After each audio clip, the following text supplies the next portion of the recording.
Hello, काय सांगताय sir तुम्ही? मला जॉब मिळाला? विहान आनंदाने उड्या मारू लागतो. तो खूप खुश होतो त्याला जॉबसाठी कॉल आल्यामुळे. पण त्याला जॉबवर हजर व्हायचं असेल तर त्याला लग्न करता नव्हते येणार. त्या जॉबसाठी अनमॅरिड मुलं हवी होती.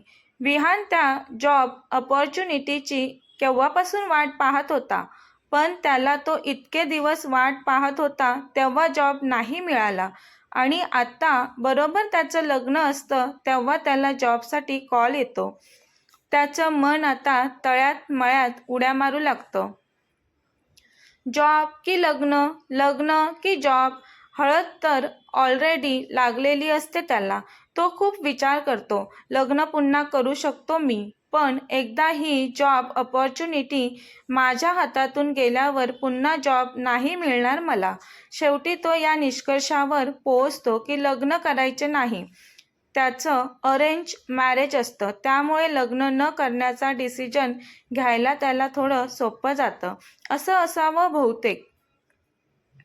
तो आई बाबा आणि त्याचा धाकटा भाऊ यशला सांगतो, मला जॉबसाठी कॉल आला आहे, मला लवकर जॉबवर जॉईन व्हावं लागेल. ती बातमी ऐकून आई लगेच बोलते, घरात येणाऱ्या लक्ष्मीचा पायगुण आहे हा. विहान, माझी सून खरंच खूप गुणाची आहे, आई बोलते. विहान पुन्हा चाचपडत बोलू लागतो, बाबा, आणखी एक गोष्ट सांगायची होती मला तुम्हा सगळ्यांना. हे लग्न मला नाही करता येणार. ते ऐकून सर्वांच्या कानाचे पडदे फाटतात. खूप जबरदस्त धक्का बसतो सगळ्यांना. बाबा बोलतात, विहान, तुझं डोकं ठिकाणावर नाही वाटतं म्हणून काहीही बोलत आहेस तू? नाही बाबा, मी खरंच बोलत आहे. मला आता हे लग्न नाही करता येणार. अरे, काही तासातच तुझं लग्न आहे. हळद लागल्यावर बोलतोस तुला लग्न नाही करता येणार? यश बोलतो, दादा, तुला जॉबसाठी कॉल आलाय चांगली गोष्ट आहे, पण लग्न का नाही करायचं म्हणतोस तू? यश, अरे, त्या जॉबसाठी तशी अट आहे. त्यांना अनमॅरिड मुलं हवी आहेत. 2 वर्ष मला लग्न नाही करता येणार हा जॉब करायचा असेल तर. यश बोलतो, जॉब महत्त्वाचा आहे का? जॉब पुन्हा नाही का मिळणार दादा तुला? माझं खूप स्वप्न होतं हा जॉब मिळवायचा, आज पूर्ण होत आहे. विहान त्याची बाजू मांडत असतो. आता काय करायचं सगळ्यांपुढेच प्रश्न होता. विहान मात्र कोणाचीच पर्वा न करता त्याची बॅग भरून घरातून निघून जाऊ लागतो. जॉबसाठी त्याला काही तासात हजर व्हायचं असतं. आई मागून आवाज देते, विहान, थांब थांब म्हणून आवाज देत असते आई. पण विहान न थांबता निघून जातो. स्नेहाच्या घरी स्नेहाला हळद लावण्याची गडबड चालू असते. घरातले सर्वजण स्नेहाच्या लग्नात व्यस्त असतात. तेवढ्यात स्नेहाच्या बाबांना विहानच्या बाबांचा कॉल येतो. हॅलो स्नेहाचे बाबा, मी तुम्हाला आता लगेच भेटायला येतोय. स्नेहाचे बाबा मनातच, एवढ्या घाईत मला भेटायला का येत आहेत विहानचे बाबा? म्हणून ते घाबरतात. स्नेहाचे बाबा, सर्व काही ठीक आहे ना? विहानच्या बाबांना विचारतात. विहानचे बाबा बोलतात, मी येतो लगेचच, मग आपण भेटल्यावर बोलू. स्नेहाचे बाबा सोफ्यावर बसतात. काय झालं असेल त्या काळजीने स्नेहाची आई, अहो काय झाले, तुमचा चेहरा असा काय झालाय, विचारते. अगो, विहानचे बाबा येतायत आपल्याला भेटायला. स्नेहाची आई बोलते, आत्ता या वेळेस? काहीच तासांवर लग्न आलंय, या गडबडीत आपल्याला आता का भेटायला येत असतील? तीही काळजी करू लागते.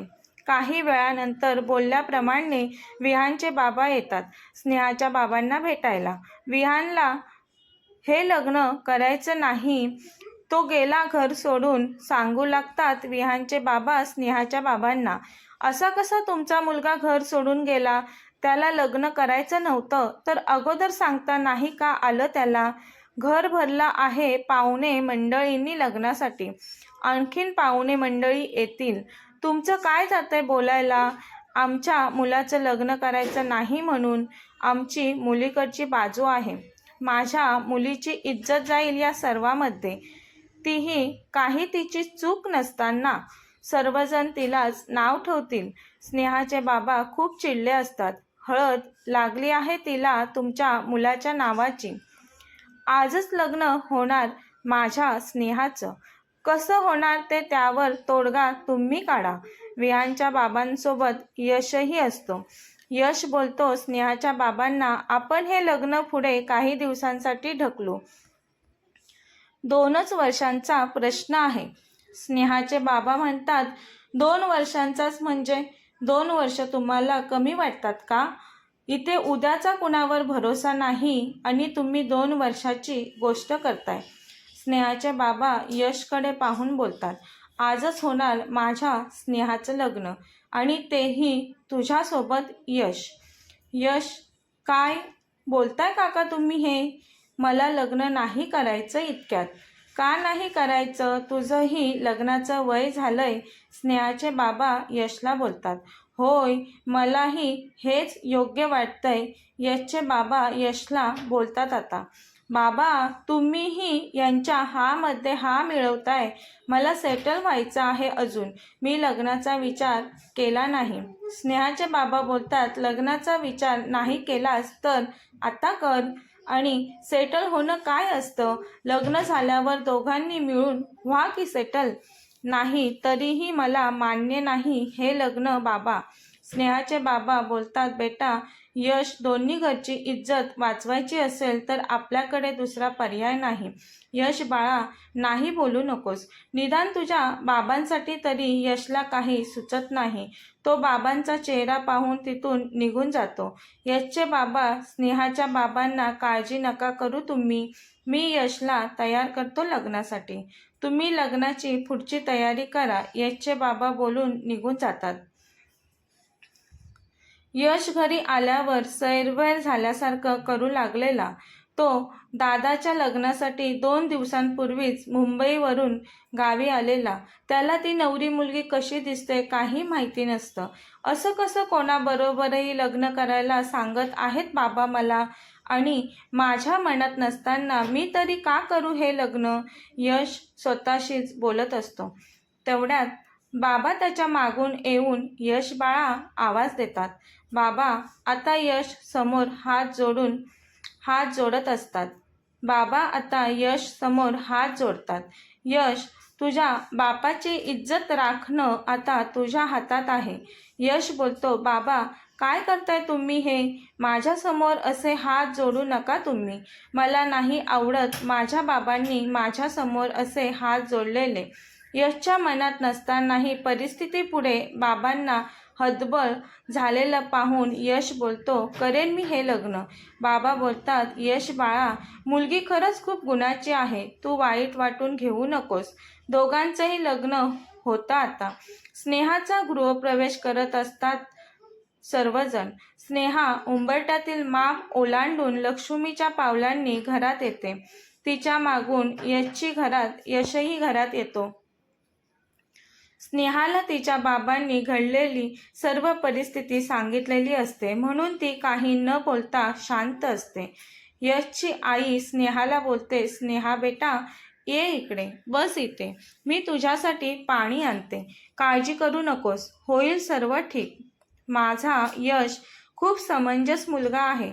आता त्याला घाईत तुझ्यासोबत लग्नाचा निर्णय घ्यावा लागला म्हणून थोडा दुखावलाय तो. पण तू हार मानू नकोस. तुझ्या प्रेमाने तू माझ्या यशला आपलंसं कर. आम्ही आहोतच तुझ्यासोबत कायमचं. आता या क्षणापासून तू माझी सून नाहीस बाळा, माझी मुलगी आहेस. यशच्या आईचं प्रेमळ आपुलकीचं बोलणं ऐकून स्नेहा आईंच्या गळ्यात पडून रडू लागते. रडू नको बाळा, नेहमी खुश राहा. चल आतमध्ये, खूप थकली असशील ना तू लग्नाच्या गडबडीत. आराम कर आता. दुसऱ्या दिवशी घरी नवीन जोडप्यांची सत्यनारायणाची पूजा होते. यश अजून स्नेहाच्यात बोलत नाही आणि तिच्याकडे तो पाहतही नसतो. यश विहान दादाच्या लग्नासाठी आलेला असतो आणि इथे त्याचंच लग्न लागतं. यशची सुट्टी संपत आली होती. त्याला 2 दिवसात जॉबवर हजर व्हायचं असतं. यश तसं घरच्यांना सांगतो, मला 2 दिवसानंतर जॉबवर हजर व्हायचं आहे. यशचे आई वडील सांगतात, यश ठीक आहे जा तू, पण जाताना आमच्या सुनेला तुला सोबत घेऊन जावं लागेल. बाबा, पण तिथेही काय करणार? मी दिवसभर जॉबवर असणार, त्यापेक्षा हिला गावीच राहू द्यात. बाबा बोलतात, नाही यश, नवीनच लग्न झालंय तुमचं, आता तुम्हाला दोघांना एकमेकांना समजून घ्यायला हवं. असं एकमेकांपासून दूर राहून तुम्ही कसं समजून घ्याल? आम्ही पाहतोय तुमचं लग्न झाल्यापासून तू एकही शब्द बोलला नाही सुनबाईंच्यात. असं नाही चालणार हा. ती बायको आहे तुझी आता. तिला काय हवं नको, तिच्या आवडीनिवडी सर्व काही तुला जपायचं आहे. आताही यशच्या मनात नसताना स्नेहाला सोबत घेऊन जाईल मी, यश बाबांना सांगतो. यश जाण्या अगोदर सुनबाईंना त्यांच्या माहेरी घेऊन जा, त्यांच्या आई वडिलांना भेटायचं असेल त्यांनाही. एकदा तुम्ही दोघं मुंबईला निघून गेल्यावर त्यांची पुन्हा किती दिवसानंतर भेट होईल सांगू शकत नाही. बाबांना यश हो बाबा बोलतो. उद्या सकाळी जातो आम्ही हिच्या माहेरी. यश निघून जातो आता. आई बोलते, स्नेहा चल, तुला पॅकिंगला मी मदत करते. दोघीजणी आतल्या रूममध्ये जातात. दुसऱ्या दिवशी यश स्नेहाला घेऊन तिच्या आईबाबांकडे येतो. तिथे जावयाचा मानपान चहापाणी होतं. काही वेळानंतर दोघेही घरी येतात. आता मुंबईला जाण्याची तयारी चालू असते. यशच्या आईला तर काय देऊ आणि काय नको असं झालं होतं. यशच्या आईने खूप साऱ्या सामानाची पॅकिंग केली होती यशला देण्यासाठी. मुंबईला जाण्यासाठी यश निघतो तेव्हा सामानाच्या पिशव्या पाहून यश बोलतो, आई काय हे एवढे सामान देतं का कोणी?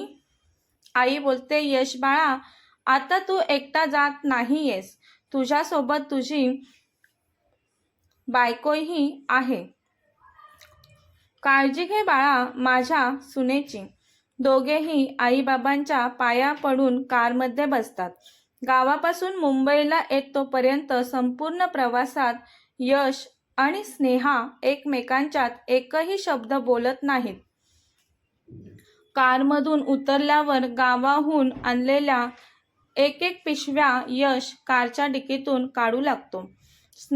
तेव्हा स्नेहाही यशला त्या पिशव्या उचलण्यासाठी मदत करू लागते.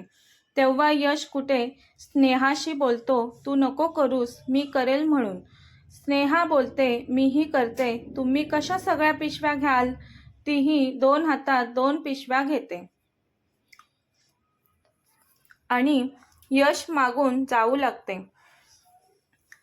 यश त्याच्या फ्लॅटचा दरवाजा उघडतो. दोघेही आतमध्ये जातात. स्नेहाला यश तिचं सामान त्याच्या बेडरूममध्ये ठेवायला सांगतो.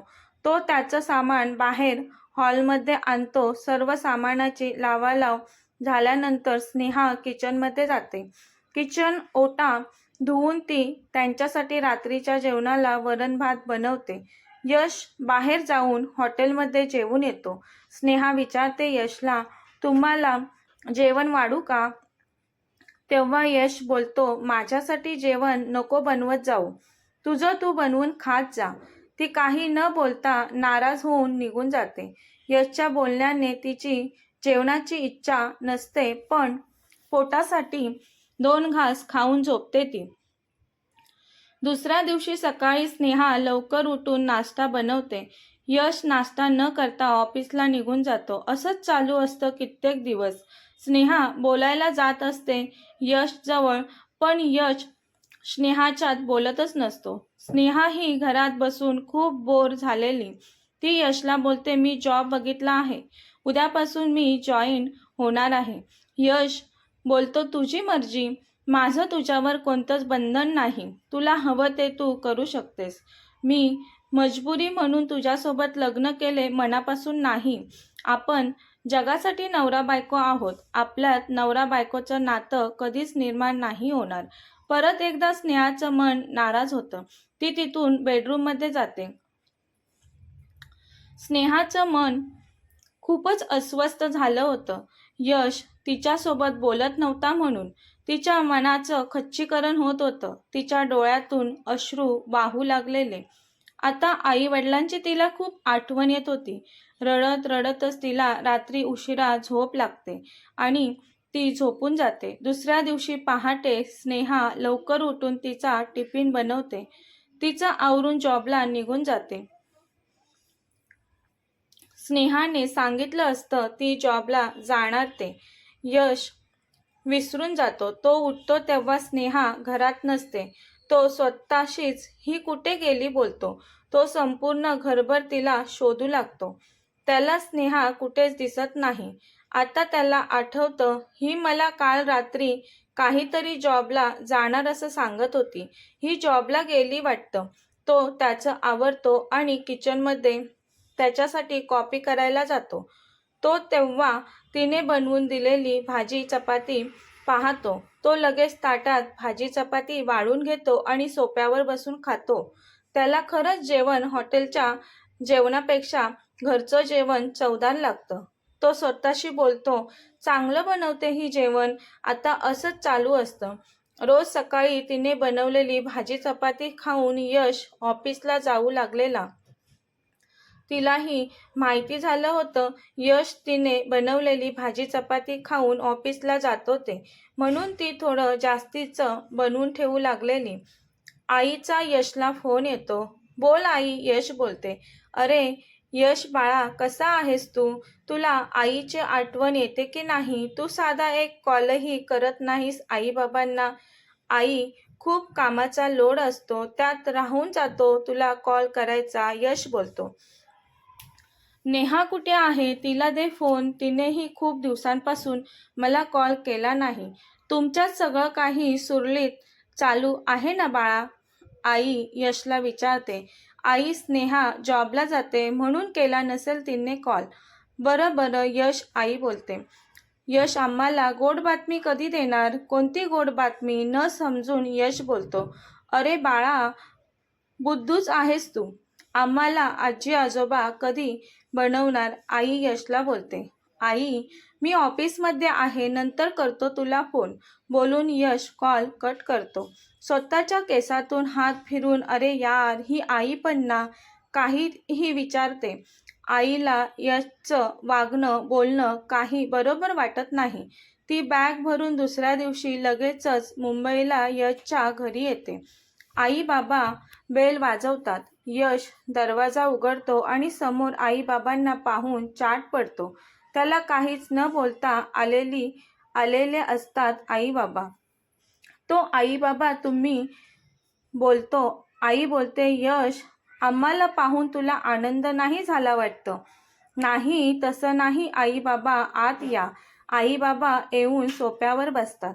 बाबा बोलतात, यश, स्नेहा कुठे आहे?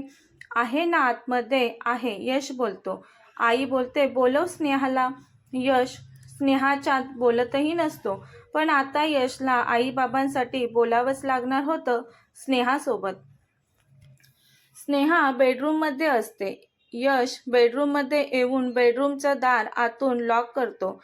ती बेडवर पडून असते. आज यश पहिल्यांदा स्नेहाला आवाज देतो. स्नेहा, ती यशकडेच पाहत असते.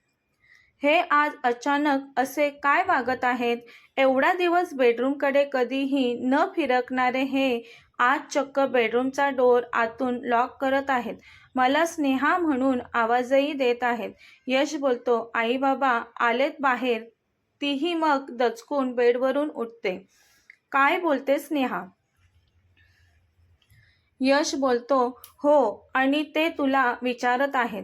चल बाहेर पटकन आणि आणखीन एक. त्यांच्यासमोर आपला सर्व काही ठीक आहे असं वाग. ती हो म्हणून मान हलवते. यश आईबाबांकडे येतो. स्नेहा आईबाबांसाठी पाणी घेऊन येते. आई बाबा कसे आहात विचारते. आम्ही मजेत आहोत. बाळा, तू कशी आहेस ते सांग. मीही मस्त आहे आई बाबा, स्नेहा बोलते. आमचा यश तुला जास्त त्रास नाही देत ना बाळा? तसं असेल तर सांग, मी चांगलं कान खेचते बघ त्याचा. यश आईकडे बघून, काय हे आई, माझी काय इमेज आहे की नाही? स्नेहा उगाचच आईबाबांना वाईट वाटू नये म्हणून उसनं हसू आणून हसते. स्नेहा बोलते, आई बाबा तुम्ही फ्रेश होऊन घ्या. मी तुमच्यासाठी डाळ खिचडी टाकते. बाबा बोलतात, हो बाळा, खूप भूक लागली आहे, पटकन बनव. कधी नव्हे ते आज यश स्नेहाच्या मागून जातो. स्नेहा काहीतरी कामासाठी वळते तर दोघांची चांगलीच टक्कर होते. यश बोलतो, स्नेहा जरा बघून. स्नेहा बोलते, सॉरी, ते चुकून झालं. इट्स ओके, यश बोलतो, कपाळ चोळत. स्नेहा, आई बाबा आहेत तोपर्यंत आपल्या दोघांना एकाच बेडरूममध्ये राहावे लागेल. तुला काही प्रॉब्लेम नसेल तर. स्नेहा हळूच बोलते, मला काहीच प्रॉब्लेम नाही, तुम्हालाच माझा प्रॉब्लेम आहे. यश बोलतो, तू काही बोललीस का? स्नेहा यशला बोलते, नाही. आई बाबा बसलेले असतात हॉलमध्ये. स्नेहा त्यांच्यासाठी डाळ खिचडी घेऊन येते.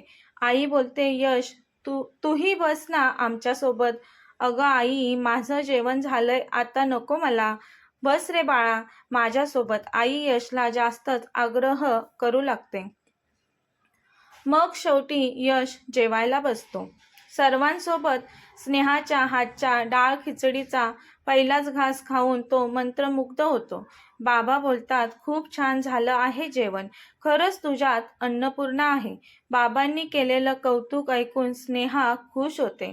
आई बाबांना यश आणि स्नेहाच्या नात्यात काहीच ठीक नाही ते समजायला नको म्हणून यश बेडरूममध्ये जाऊन बेडवर झोपतो. स्नेहा तिचं किचनचं काम आवरून बेडरूममध्ये येतो. पाहते तर बेडवर यश झोपलेला असतो. त्याला झोप लागून तो घोरू लागलेला. स्नेहा बेडच्या दुसऱ्या टोकाला झोपते, पण रात्री झोपेत ते एकमेकांच्या जवळ येतात. यश आता स्नेहाच्या पोटावर हात टाकून झोपलेला असतो. सकाळी स्नेहाला जाग येते आणि तिच्या काळजात एकदम धस्स होतं. घाबरते ती. हळूच तिच्या पोटावरून यशचा हात दूर करू लागलेली, पण यश स्नेहाच्या पोटावरचा हात आणखीन घट्ट करतो. ती पुन्हा हळूवार तिच्या पोटावरचा त्याचा हात काढू लागते. तशी यशची झोप चावळते. त्याला जाग येते आणि तो ताडकन बेडवर उठून बसतो. स्वतःला स्नेहाच्या जवळ पाहून यश आय एम सॉरी बोलतो. ते चुकून झालं, मी मुद्दाम नाही केलं. स्नेहा बेडवरून उठून रूम बाहेर जाते. यश मनातच, अरे यार, मी हे काय केले झोपेत. हिला वाईट वाटलं काय? काय वाटलं असेल हिला माझ्याबद्दल? यश परत झोपतो, त्याला ऑफिसला जायला वेळ असतो म्हणून. स्नेहा आई बाबांसाठीही भाजी पोळी बनवून तिच्या कामासाठी निघून जाते. स्नेहा ऑफिसला गेल्यावर ती सुट्टीसाठी अर्ज करते. कामाला लागल्यापासून आज पहिल्यांदा स्नेहा सुट्टी मागत असते, म्हणून स्नेहाला सुट्टी मिळते. रात्री ऑफिसमधून घरी येते तेव्हा तिला कळतं आईने सर्व स्वयंपाक केला आहे. ती बोलते आईंना, आई, तुम्ही कशाला सर्व स्वयंपाक केला? मी आता केला असता ना. असू दे ग स्नेहा, तू थकून येणार म्हटलं म्हणून मीच केला. जेवायला बसतात सर्वजण आता. जेवता जेवता स्नेहाला ठसका लागतो. आई बोलते, अरे यश, पाणी दे स्नेहाला पटकन. यश स्नेहाला पाणी देतो. अरे बघत काय बसला आहेस? केवढा जोराचा ठसका लागलाय तिला. तिच्या पाठीवरून हात फिरव. यश, हो हो आई. यश आईला बोलतो. यश त्याचा हात स्नेहाच्या पाठीवरून हळूवार फिरवू लागतो. यशच्या स्पर्शाने स्नेहा शहारते. ती तिचं अंग आकसून घेते. पहिल्या पुरुषाच्या स्पर्शाने मोहरून जाते ती. यशला, अहो ठीक आहे मी, आता बस झालं, जेव्हा तुम्ही, स्नेहा बोलते. का कुणास ठाऊक, पण यशलाही आता तिची काळजी वाटू लागते. त्याच्या नकळत स्नेहा यशच्या मनात घर करू लागलेली. आज रात्री झोपेत बेडवर स्नेहा तिच्या नकळत यशच्या मिठीत असते. यशला जाग येते. पाहतो तर स्नेहा त्याच्या मिठीत असते. स्नेहाने झोपेत मारलेली मिठी यशला हवी हवीशी वाटते. तो स्नेहाला मिठीतून बाजूला न करता तिला आणखीन बिलगून झोपतो. दुसऱ्या दिवशी सकाळी स्नेहा लवकर उठून किचनमध्ये कामाला लागते. तिला कामाला न गेलेलं पाहून यश स्नेहाजवळ येऊन तिला विचारू लागतो, स्नेहा, तू आज गेली नाही जॉबवर? स्नेहा बोलते, नाही, मी सुट्टी घेतली आहे, आई बाबा आलेत म्हणून. हा घ्या तुमचा टिफिन. यश, काहीही न बोलता टिफिन घेऊन ऑफिसला निघून जातो.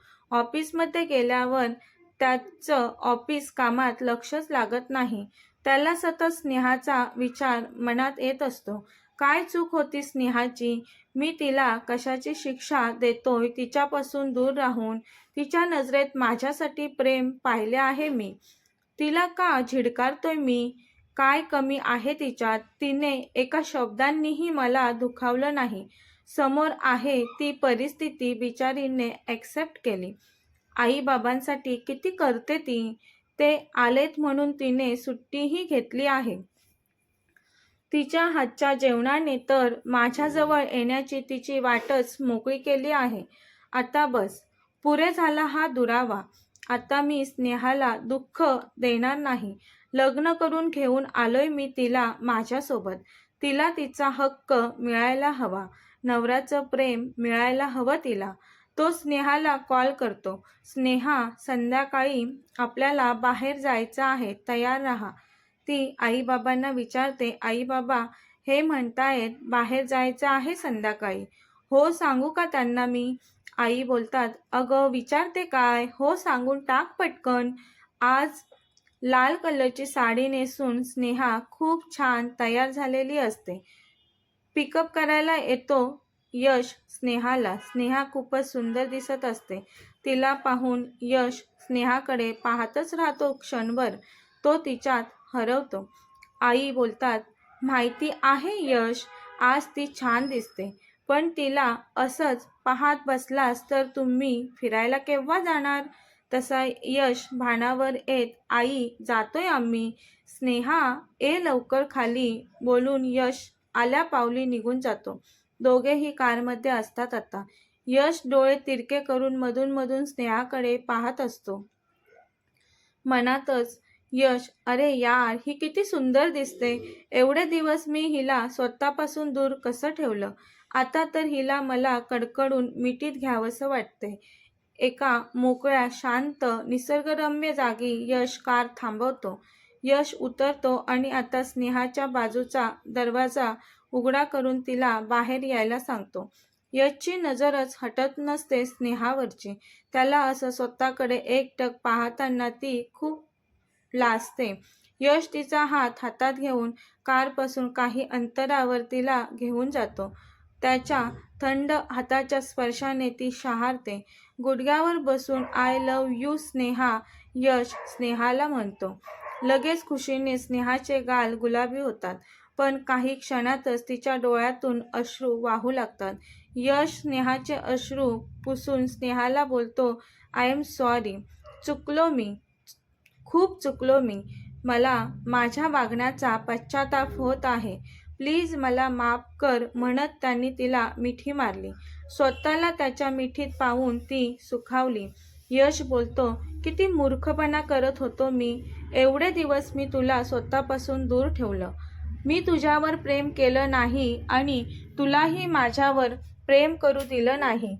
पण आता नाही. आता मी कधीच तुला माझ्यापासून दूर करणार नाही. तो आता तिला मिठीतून बाजूला करत तिच्या कपाळावर ओठ टेकवतो. ती त्याच्यापासून थोडं दूर जाऊन उभी राहते.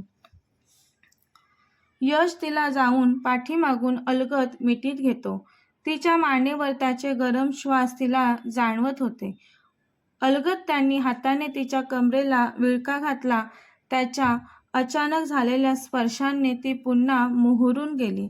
त्यांनी तिचा चेहरा स्वतःकडे वळवला तसे तिने पापण्या मिटून घेतल्या. दोघांच्याही हृदयाची धडधड कमालीची वाढली होती. त्याची नजर मात्र आता तिच्या कमळाच्या पाकळ्यांसारख्या गुलाबी थरथरणाऱ्या ओठांवर स्थिरावली होती. तिच्या ओठांची होणारी थरथर पाहून त्याच्या काळजाचा ठोका चुकला. त्याने अलगद त्याचे ओठ तिच्या थरथरणाऱ्या ओठांवर टेकवले. दोघे एकमेकात हरवून गेले. ती त्याच्या स्पर्शाने विरघळून गेली. तिचे हात त्याच्या केसातून अलगद फिरत होते आणि त्याचे तिच्या पाठीवरून. तो तिच्या ओठांवरती किस करत होता. ही फिलिंग दोघांनाही हवीहवीशी वाटत होती.